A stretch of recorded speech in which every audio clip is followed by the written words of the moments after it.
Hello friends, मैं Indra Kumar Sherwanshi once again welcome to my YouTube channel Anand career show. दोस्तों, आज हम डिस्कस करेंगे BSc second year unit first geometrical optics का काफ़ी इंपॉर्टेंट टॉपिक है दोस्तों, फॉर्मेट प्रिंसिपल। फॉर्मेट प्रिंसिपल क्या है हम यहाँ भी समझेंगे और इसके द्वारा प्रकाश के सरल रेखीय मार्ग का गमन और समतल पृष्ठ द्वारा परावर्तन और अपवर्तन भी समझेंगे। चलिए स्टार्ट करते हैं दोस्तों। फॉर्मेट प्रिंसिपल वैज्ञानिक फर्मेट ने सन 1658 में उन्होंने प्रकाश का अध्ययन किया कि प्रकाश कैसा व्यवहार प्रदर्शित करता है, कोई पॉइंट ए से पॉइंट बी तक जाने में उसका क्या व्यवहार है, यह सब उन्होंने अध्ययन किया और उन्होंने एक नियम प्रतिपादित किया जिसे हम फर्मेट का प्रिंसिपल कहते हैं, जो कि उन्होंने सन 1658 में दिया था। तो सन 1658 में वैज्ञानिक फर्मेट ने एक नियम प्रतिपादित किया जिसके अनुसार जब प्रकाश किरण एक बिंदु से दूसरे बिंदु तक सीधे अथवा परावर्तन या अपवर्तन के बाद, जब भी कोई प्रकाश किरण सीधे चल रही है या फिर परावर्तन या अपवर्तन के बाद जब भी जाता है वो, तो जाने में उस मार्ग का अनुसरण करती है जिसको तय करने में लगा समय निम्नतम या न्यूनतम होता है। हम दोस्तों इसे फॉर्मेट का निम्नतम या न्यूनतम समय सिद्धांत या न्यूनतम पथ सिद्धांत भी कहते हैं। यहाँ पे हम समझेंगे पॉइंट P से पॉइंट Q तक जाने में प्रकाश किरण किस मार्ग का अनुसरण करती है।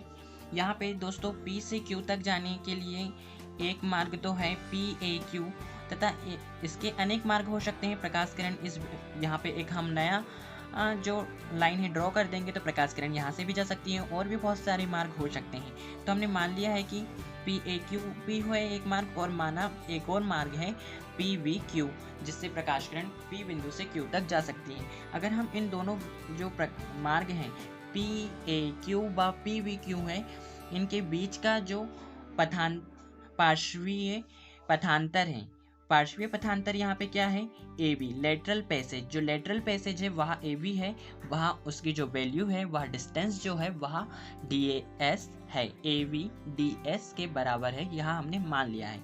यहाँ पे हम ये चित्र के अकॉर्डिंग यहाँ नीचे लिखेंगे दोस्तों। दूसरे शब्दों में हम फर्मेट प्रिंसिपल को इस प्रकार से भी समझ सकते हैं कि दूसरे शब्दों में हम इस प्रकार भी कह सकते हैं प्रकाशीय पथ स्थायी होता है। आई होप आपको फॉर्मेट प्रिंसिपल समझ में आ गया होगा। फॉर्मेट ने बताया कि कोई भी जो प्रकाश किरण है किसी एक बिंदु से दूसरे बिंदु तक जाने में परावर्तन अपवर्तन या वह सीधी जाता है तो उस मार्ग का अनुसरण करता है जिसको तय करने में लगा समय निम्नतम या न्यूनतम होता है। तो यहाँ P से Q तक प्रकाश किरण को जाने किस प्रकार से जाता है हम वहाँ अध्ययन कर रहे हैं। तो चित्र के अकॉर्डिंग हम मान लेंगे, माना चित्र में एक प्रकाश किरण बिंदु P से Q तक मार्ग PAQ से होकर जाती है। वास्तव में बिंदु P से Q तक प्रकाश किरण को जाने के लिए अनेक मार्ग हो सकते हैं। हाँ, हमने बताया था कि वहाँ अगर हम चित्र यहाँ से ड्रॉ कर दे तो एक अन्य मार्ग बन जाएगा। तो ऐसे अनेक मार्ग हो सकते हैं, PAQ ही बस नहीं, इसके अलावा भी और बहुत से मार्ग हो सकते हैं।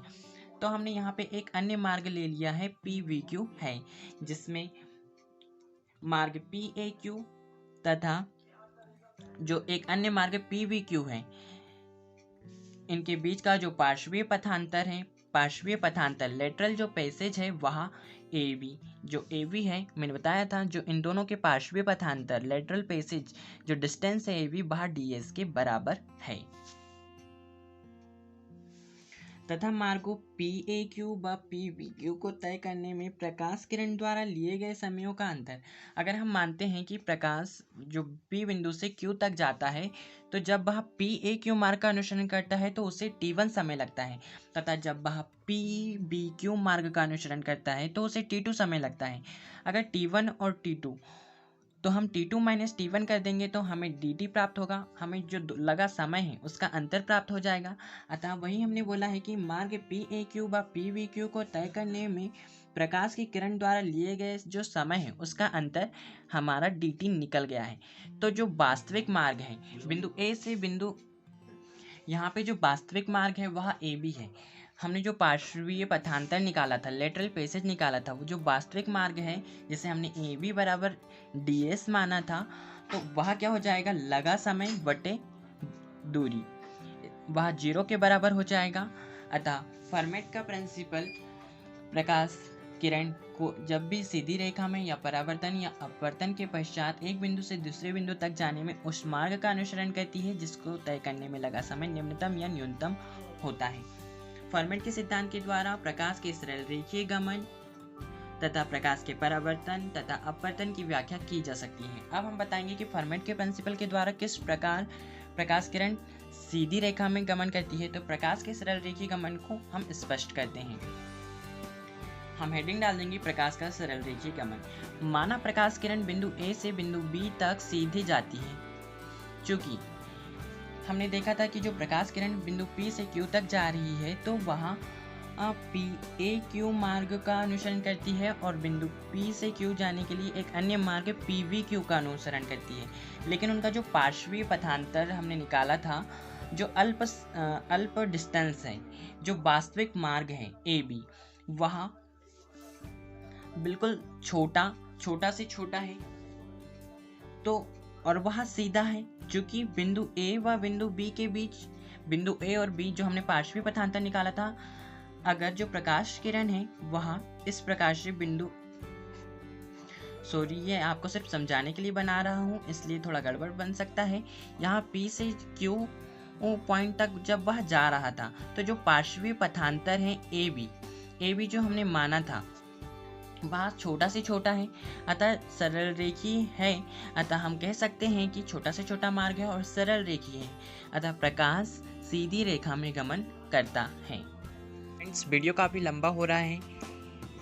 देखिए, पूरा क्वेश्चन समझने के लिए थोड़ा टाइम लगेगा, आपको पूरा बना रहना पड़ेगा। दोस्तों, वीडियो बनाने में बहुत मेहनत लगी है, इसलिए पूरा वीडियो ध्यान से देखिए और आपको समझ में भी आएगा। आइए फ्रेंड, अब हम देखते हैं प्रकाश का समतल पृष्ठ द्वारा परावर्तन। फॉर्मेट के प्रिंसिपल के द्वारा हम किस प्रकार से व्यक्त करेंगे प्रकाश का परावर्तन। तो हम एक चित्र ड्रॉ करेंगे, चित्र के अकॉर्डिंग मानेंगे। माना प्रकाश किरण ए से ए डैश तक समतल पृष्ठ XY से परावर्तित के द्वारा उसका परावर्तन होता है और इस परावर्तन में वह AM A डैश मार्ग का अनुसरण करता है। तो हम A पॉइंट व पॉइंट A व A डैश से पृष्ठ XY पर अभिलंब क्रमशः जो A पॉइंट है उससे हम अभिलंब XY तल पर AP अभिलंब खींचेंगे और A डैश से हम AP डैश जो अभिलंब है वह खींचेंगे। हम यहाँ पे वैल्यू मान लेते हैं AP A के बराबर है, A dash P dash B के बराबर है और P डैश P और P डैश की जो वैल्यू है वह C के इक्वल है तथा जो M है वह X के बराबर है तथा MP dash C minus X के इक्वल होगा। यहाँ पे हमने एक चित्र ड्रॉ कर लिया है, चित्र के अकॉर्डिंग ही हमने माना था। XY तल है, पॉइंट A से पॉइंट A डैश तक प्रकाश का परावर्तन होता है और इस परावर्तन में वह AM A डैश मार्ग का अनुसरण करता है। जो पॉइंट A है उससे हम XY तल पर एक अभिलंब खींचा है AP जिसकी वैल्यू A के बराबर है और पॉइंट A डैश से P डैश पर हमने एक अभिलंब खींचा है A डैश P डैश जिसकी वैल्यू B के बराबर है।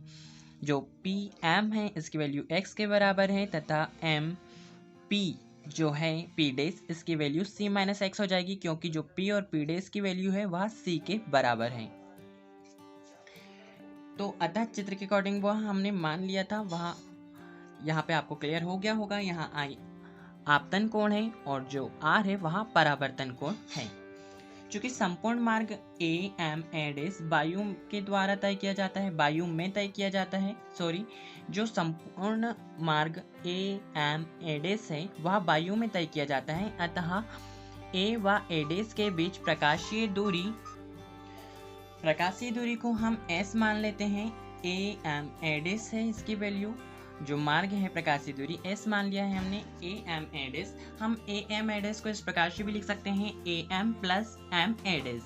तो हमने वही किया है, क्योंकि अगर हम देखें तो त्रिभुज PMA तथा त्रिभुज PM P dash A dash में आप देखेंगे तो जो AM है और AM A डैश है वह कर्ण है। तो हम यहाँ पाइथागोरस प्रमेय लगा देंगे और पाइथागोरस प्रमेय के अनुसार कर्ण का वर्ग बराबर होता है लंब का वर्ग धन आधार का वर्ग। वही हमने किया है AM। अब यहाँ कर्ण के वर्ग हटाकर हम अंडर रूट लगा देते हैं तो AM जो कि कर्ण है इज इक्वल टू AP लंब का वर्ग धन APM स्क्वायर जो कि आधार का वर्ग है। हमने अंडर रूट लगा दिया है। ठीक इसी प्रकार एम ए डेज की वैल्यू हो जाएगी ए डेज पी डेज जो कि लंब का स्क्वायर हो जाएगा यहाँ पे, plus M P dash square जो कि आधार का वर्ग है, और अंडर रूट लगा देंगे वर्ग हटाकर। अब जो हमें ए एम व एम ए डेज की वैल्यू प्राप्त हुई है, ए एम व एम ए डेज की, वह हम एस में रख देते हैं तो हमें प्राप्त होगा समीकरण 1 जो हमने नाम दिया है, समीकरण 1 में हम रख देते हैं तो एस की वैल्यू हमें प्राप्त हो जाएगी अंडर रूट। अब चूंकि ए पी की वैल्यू ए के बराबर थी, पी एम की वैल्यू पी एम की जो वैल्यू है वह एक्स के बराबर थी, ए डेज पी डेज की वैल्यू v के बराबर थी, और एम पी डेज की वैल्यू c माइनस एक्स हमने यहाँ सब माना था। तो उसकी वैल्यू हम पुटअप कर देंगे तो हमें s इज इक्वल टू प्राप्त होगा under root A square plus X square plus under root B square plus C minus X का होल स्क्वायर।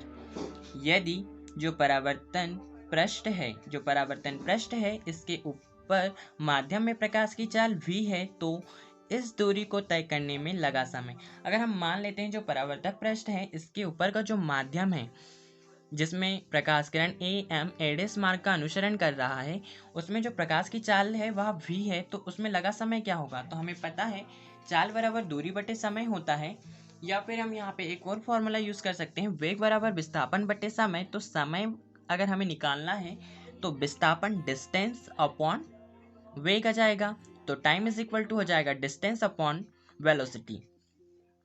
तो हम एस की वैल्यू तो निकाल रखी थी तो 1/v हम निकाल लेते हैं, और जो डिस्टेंस एस की वैल्यू थी वह हमने पुटअप कर ली, under root A square plus X square plus under root B square plus C minus X का होल स्क्वायर। अब फर्मेट प्रिंसिपल के अनुसार हमने निकाला था जो वास्तविक मार्ग है वह dt अपॉन dx के इक्वल होता है।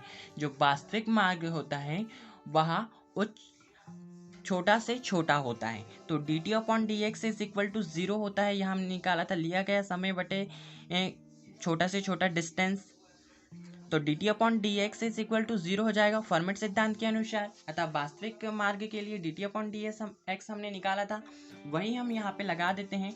चूंकि यहाँ t की वैल्यू हमें प्राप्त है तो हम t का x के रिस्पेक्ट में अवकलन कर देंगे फॉर्मेट प्रिंसिपल के अनुसार। dt upon dx is equal to 0 होता है फॉर्मेट प्रिंसिपल के अनुसार, तो वही हमने t का x के रिस्पेक्ट में अवकलन कर दिया है। तो जो 1/v जो हमने s की वैल्यू तो हमने under root A square plus X square plus under root B square plus C minus X का होल स्क्वायर निकाला था, वह तो वेरिएबल है, लेकिन जो 1/v है वह अचर है, इसलिए हम उसे बाहर निकाल लेते हैं 1/v, और इन जो वैल्यू है इसका x के रिस्पेक्ट में अवकलन कर देंगे। तो 1/v को हमने बाहर निकाल लिया है। आपको फॉर्मूला याद होगा dy by D X under root x is equal to होता है 1/2 रूट x। हमेशा फॉर्मूला राइट हैंड साइड में लिखा जाता है, इसलिए आप इसे राइट हैंड साइड में लिखिएगा, और जो मैथ ये सारी जो इक्वेशंस हैं इसे थोड़ा इस ओर लिखिएगा।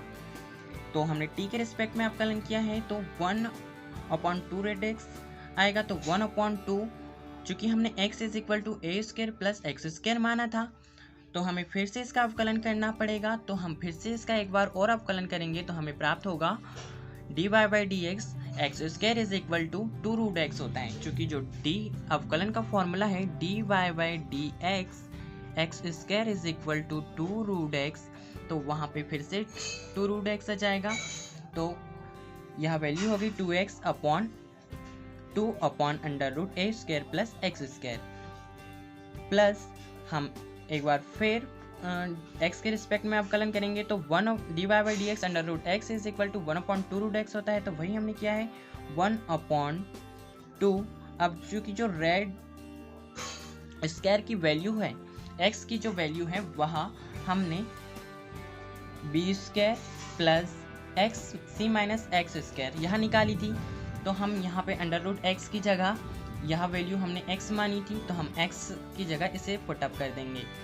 क्योंकि हमने इसको x माना है इसलिए हमें फिर से अवकलित करना पड़ेगा। आपको याद होगा dy बाई डी एक्स अचर, चूँकि हम b के रिस्पेक्ट में जब अवकलन करेंगे तो वह अचर के साथ जब हम अवकलित करते हैं तो वहाँ 0 हो जाता है, dy by D X B square is equal to 0 होता है तो वहाँ 0 हो जाएगा, तथा c के हमने जो x c माइनस एक्स है इसे भी हम u पुट अप करेंगे, तो चूंकि dy by D X U square is equal to 2u होगा, इसलिए हम यहाँ पे 2c माइनस एक्स कर देंगे। ठीक इसी प्रकार चूंकि हमने यहाँ पे इसे u माना है तो हम फिर से u का एक और बार अवकलन करेंगे, तो dy by D X u is equal to -1 हो, dy by D u is equal to -1 हो जाएगा, क्योंकि आपको फॉर्मूला याद होगा dy by D X x is equal to 1 होता है। चूंकि यहाँ -x था इसलिए यहाँ पे -1 आएगा। अतः हमें जो वैल्यू प्राप्त हुई है 1/v,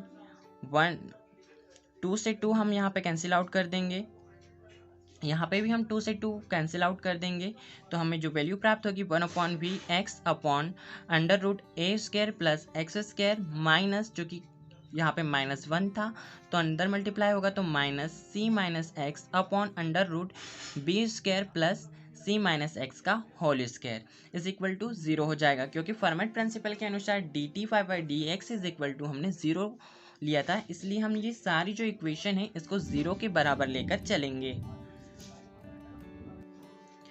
अब चूंकि यहाँ पे ये माइनस में है, जब भी हम किसी वैल्यू को लेफ्ट हैंड साइड से राइट हैंड साइड में या राइट हैंड साइड से लेफ्ट हैंड साइड में पक्षांतरित करते हैं तो वहाँ पर उसका चिन्ह परिवर्तित होता है, तो यह भी पॉजिटिव हो जाएगा, तो 1/v x under root A square plus X square is equal to 1/v c minus X upon under root B square plus c minus X का होल स्क्वायर हो जाएगा। 1/v यहाँ दोनों पॉजिटिव है और दोनों पक्षों में इसलिए कैंसिल आउट हो जाएंगे,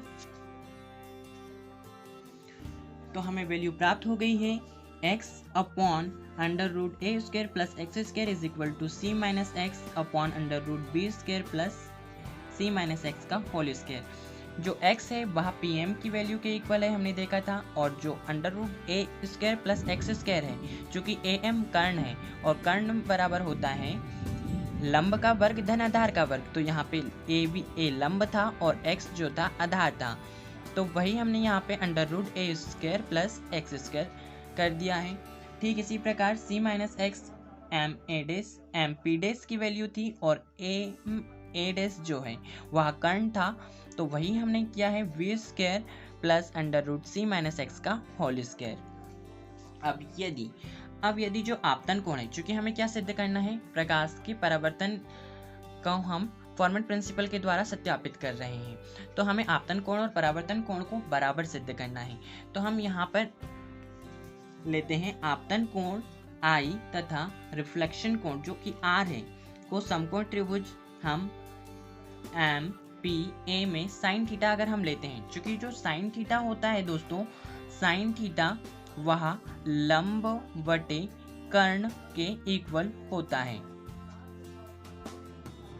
sign theta is equal to लंब बटे कर्ण होता है, सॉरी मैं अच्छे से लिख देता हूँ, साइन थीटा लंब बटे कर्ण के बराबर होता है। तो वहीं यहाँ पे जो समकोण त्रिभुज है एम पी ए डेस, इसमें हम साइन थीटा लगा देंगे, लंब बटे कर्ण हो जाएगा, तो लंब जो है ए पी है और कर्ण है लंब ए पी है पी एम, और जो कर्ण है वह और एम ए कर्ण है। ठीक इसी प्रकार समकोण त्रिभुज एम पी डेस ए डेस में हम लेंगे एम पी डेस लंब होगा और एम ए डेस जो है कर्ण होगा, तो हमें यहाँ साइन आई की वैल्यू प्राप्त होगी P M upon A M, तथा हम जो त्रिभुज एम पी डेस ए डेस में अगर हम साइन आर थीटा देखते हैं, साइन आर देखते हैं, वह M P dash upon M A dash होगा, लंब बटे कर्ण यहाँ पे भी लगा है, हमने देखा था। तो चूंकि जो इनकी वैल्यू है वह चूंकि P M upon A M sine I के इक्वल है, तथा M P dash upon M A dash जो है वह साइन आर के इक्वल है, तो हम इस प्रकार से लिख सकते हैं sine I is equal to sine R. Sine से साइन कैंसिल आउट हो जाएगा यहाँ पर, तो हमें क्या प्राप्त होगा, I is equal to R, अर्थात आपतन कोण बराबर परावर्तन कोण। यही प्रकाश के परावर्तन का नियम है कि आपतन कोण का मान सदैव परावर्तन कोण के मान के बराबर होता है। आई होप आपको क्लियर हो गया होगा समतल पृष्ठ द्वारा प्रकाश का परावर्तन। अब हम देखते हैं समतल पृष्ठ द्वारा प्रकाश के अपवर्तन की व्याख्या फर्मेट के प्रिंसिपल के अकॉर्डिंग। चित्र जो वीडियो है वह काफ़ी लंबा हो रहा है, लेकिन आप ध्यान से देखिए, कोई प्रॉब्लम नहीं है, थोड़ा लंबा वीडियो है। अब आप चित्र ड्रॉ कर लेते हैं। चित्र के अकॉर्डिंग हम मान लेंगे, माना चित्र में प्रकाश किरण माध्यम ए, जो कि यह माध्यम ए है ऊपर वाला हिस्सा, जिसका अपवर्तनांक μ1 है। μ1 जो है रिफ्लेक्टिव इंडेक्स है इसका, कि इसमें प्रकाश की चाल कितनी होती है रिफ्लेक्टिव इंडेक्स से वह हमें पता चलता है। यह बिंदु ए से XY पृष्ठ पर आपतन अपवर्तन, यहाँ जो बिंदु ए है इससे XY पृष्ठ पर अपवर्तन द्वारा माध्यम B में जाता है। तो माध्यम B का जो अपवर्तनांक है, माध्यम B बोल रहा हूँ मैं 2, माध्यम 2 का जो अपवर्तनांक है रिफ्लेक्टिव इंडेक्स है वह μ2 है। में बिंदु A' पर मार्ग, अब वह बिंदु A जो माध्यम 1 है उससे A से अपवर्तन के पश्चात माध्यम 2 में पहुंचता है, जिसका अपवर्तनांक μ2 है और माध्यम A का अपवर्तनांक μ1 है, और यहाँ A पॉइंट से A' पॉइंट पर जा रहा है। तो इस पूरी प्रक्रिया में वह A' मार्ग का अनुसरण कर रहा है, मतलब A' मार्ग से चलता हुआ जा रहा है, तथा A व A' से पृष्ठ XY पर हम अभिलंब क्रमशः खींच देंगे। A पॉइंट से जो अभिलंब AP खींचा है इसके डिस्टेंस हमने AB मान लिया है, और P' XY तल पर A' पॉइंट से हमने एक अभिलंब खींचा A', P', जिसकी हमने डिस्टेंस मान लिया है B।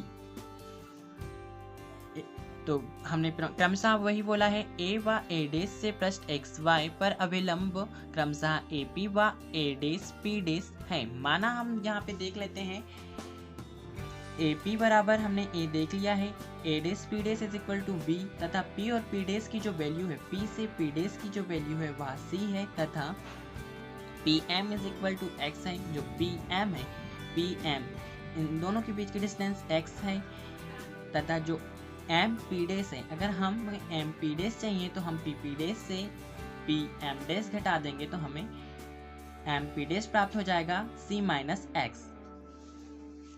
अब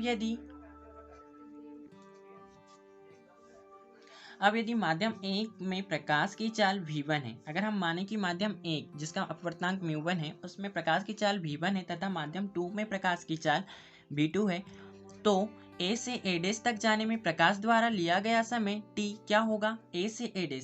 हम माध्यम A में प्रकाश की चाल जोड़ देंगे, धन माध्यम 2 में प्रकाश की चाल को हम ऐड कर देते हैं, तो हमें A पॉइंट से A' पॉइंट तक जाने में प्रकाश द्वारा लिया गया समय प्राप्त हो जाएगा। वही हमने किया है, क्योंकि हमें पता है टाइम इज इक्वल टू होता है डिस्टेंस अपॉन वेग, वेलोसिटी। तो वही हमने किया है, t is equal to am, जो कि डिस्टेंस है am प्लस ma' हो जाएगा, अपॉन जो प्रथम माध्यम है उसमें प्रकाश की चाल v1 थी और द्वितीय माध्यम में प्रकाश की चाल v2 थी, तो वही अपॉन में v1 और v2 आ गया है। तो t इज इक्वल टू हो गया है am plus upon v1 plus ma' upon v2। अब आप चित्र में ध्यान से देखिए, जो AM है, AM वह त्रिभुज PMA एक समकोण त्रिभुज का कर्ण है, अतः यहाँ पे पाइथागोरस प्रमेय लगाकर हम AM की वैल्यू निकाल लेंगे। इसी प्रकार MA' है वह समकोण त्रिभुज MP' का कर्ण है, तो यहाँ पे भी हम पाइथागोरस प्रमेय लगाकर AMA' निकाल लेंगे। अतः चूंकि AM है वहाँ अंडर रूट कर्ण है, तो इसकी वैल्यू हो जाएगी AP लंब का वर्ग धन आधार का वर्ग अंडर रूट के साथ, क्योंकि हमने यहाँ पे कर्ण का वर्ग हटाकर अंडर रूट लगा दिया है। AP की वैल्यू A थी तो हमने A स्क्वायर कर दिया है, और PM की वैल्यू X थी तो हमने X स्क्वायर कर दिया है। ठीक इसी प्रकार MA' के लिए हमने किया है अंडर रूट A' P' का वर्ग जो कि लंब का वर्ग है, प्लस MA' AP स्क्वायर जो कि आधार का वर्ग है। हमने इनकी वैल्यू रख दी है यहाँ a days p days v है इसलिए v स्क्वायर कर दिया है। m p डेस की वैल्यू c माइनस एक्स निकाला था तो c माइनस एक्स का होल स्क्वायर कर दिया है।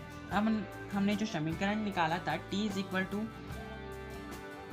am अपॉन t v1 और plus am a dash upon v2 निकाला था तो वही हमने यहाँ पे वैल्यू पुट अप कर दी है उनकी, under root a square plus X square upon v1 plus under root v square plus c minus X का होल स्क्वायर अपॉन v2। अब फॉर्मेट की प्रिंसिपल के अनुसार हमें मालूम है जो वास्तविक मार्ग होता है वह D T upon D X is equal to 0 के बराबर होता है। D T upon D X जो है वह फॉर्मेट के प्रिंसिपल के अकॉर्डिंग 0 के बराबर है। अतः जो t है उसका हम x के रिस्पेक्ट में अवकलन कर देते हैं तो D T upon D x हो जाएगा। तो फिर से हम इसका अवकलन कर रहे हैं तो 1 अपॉन v1 कॉमन यहाँ से हम निकाल लेते हैं क्योंकि यह अचर है, कॉमन हम नहीं निकालेंगे, यहाँ पे v2 है, सॉरी यहाँ पे v1 अलग निकाल लेते हैं हम, क्योंकि हमें पता है formula D Y by D X root X is equal to 1 upon 2 root X होता है। तो वही हमने यहाँ पे किया है 1 अपॉन, क्योंकि हम यहाँ पे जब root A square plus X square का x के सापेक्ष अवकलन करेंगे तो हमें यहाँ पे इस वैल्यू को x के बराबर माननी पड़ेगी क्योंकि यहाँ x तो है नहीं, अतः हमने x माना है तो D Y by D X root X is equal to होता है 1 अपॉन 2 रूट एक्स। तो यही यहाँ पर फॉर्मूला लगा है 1 upon v1 1 upon 2 root X, चूँकि x जो है हमने इसे x पुट अप किया था तो हमें फिर से इसका अवकलन करना पड़ेगा।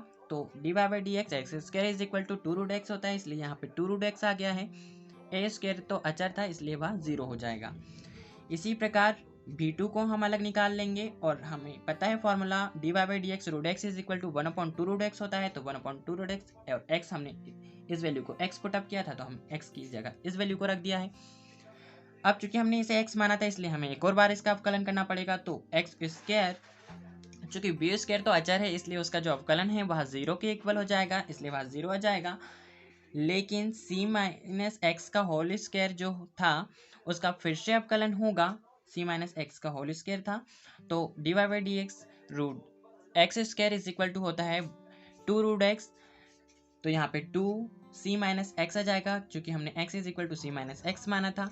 चूँकि हमने इसे माना है x, फिर से हमें इसका अवकलन करना पड़ेगा तो D Y by D X c minus X हो जाएगा। c तो अचर है इसलिए उसकी वैल्यू 0 हो जाएगी, लेकिन D Y by D X minus X is equal to minus 1 आएगा क्योंकि D Y by D X X is equal to 1 होता है, इसकी जो अवकलन होता है वह 1 होता है और यहाँ पे माइनस था इसलिए माइनस 1 आया है।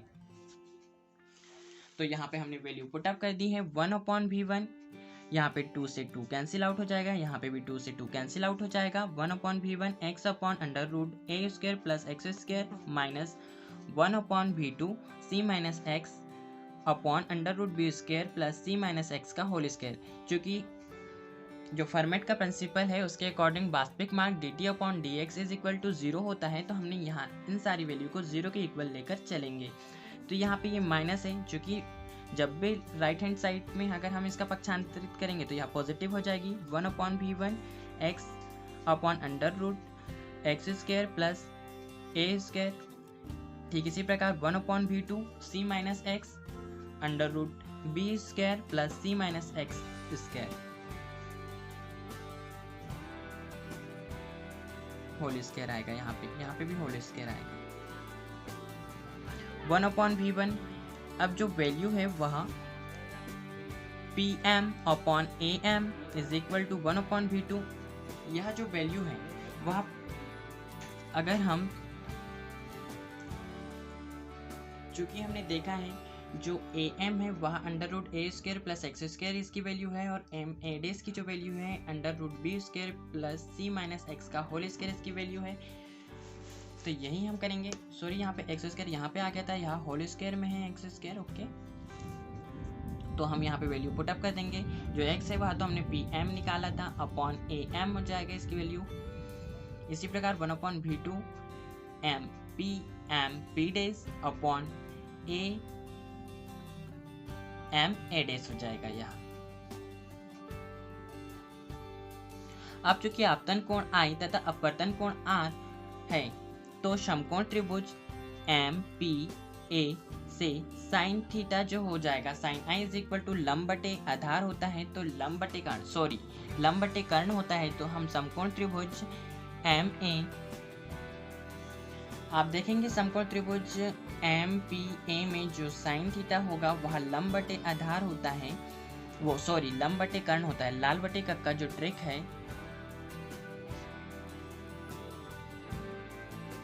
साइन कोस टेन, तो साइन जो है लंब बटे कर्ण होता है, तो लंब बटे कर्ण, यहाँ पे लंब जो हो जाएगा वह हो जाएगा PM, लंब है, और कर्ण AM। ठीक इसी प्रकार समकोण त्रिभुज MPA में MA कर्ण हो जाएगा, और MA जो P और A है वह लंब हो जाएगा। तो वही हमने किया है, sine I is equal to लंब बटे कर्ण PM अपॉन AM। इसी प्रकार sine R is equal to MP upon MA हो जाएगा। अब हमारी जो वैल्यू है वह इस वैल्यू के बराबर है, साइन I लिख सकते हैं हम, जो कि हमने यहाँ पे निकाला है PM अपॉन AM जो है साइन I के इक्वल है, इसलिए हम साइन I रख देंगे, और जो MP अपॉन MA है वह साइन R के इक्वल है, इसलिए हम यहाँ साइन R रख देंगे, V अपॉन V1 और V अपॉन V2। तो 1 upon V1 sine I is equal to 1 upon V2 sine R हो जाएगा यहाँ, या फिर हम इसे इस प्रकार भी लिख सकते हैं, V1 अपॉन V2, इस ओर पक्षांतरित करके V1 ऊपर आ जाएगा और V2 नीचे है। इसी प्रकार sine I upon sine R हो जाएगा। तो यह है 1/2 दूसरे माध्यम का प्रथम माध्यम के सापेक्ष अपवर्तनांक, अर्थात आपतन कोण की ज्या तथा अपवर्तन कोण की ज्या में एक सरल निष्पत्ति होती है। यही अपवर्तन का नियम है, प्रकाश के अपवर्तन का नियम है। यह आपतन कोण की ज्या तथा अपवर्तन कोण की ज्या एक सरल निष्पत्ति होती है। आई होप आपको समझ में आ गया होगा फर्मेट के प्रिंसिपल के द्वारा प्रकाश का अपवर्तन की व्याख्या। दोस्तों, अगर आपको मेरा चैनल अच्छा लगा होगा तो प्लीज़ सब्सक्राइब कीजिए एंड ज़्यादा से ज़्यादा दोस्तों में शेयर कीजिए। Thank you for watching my video.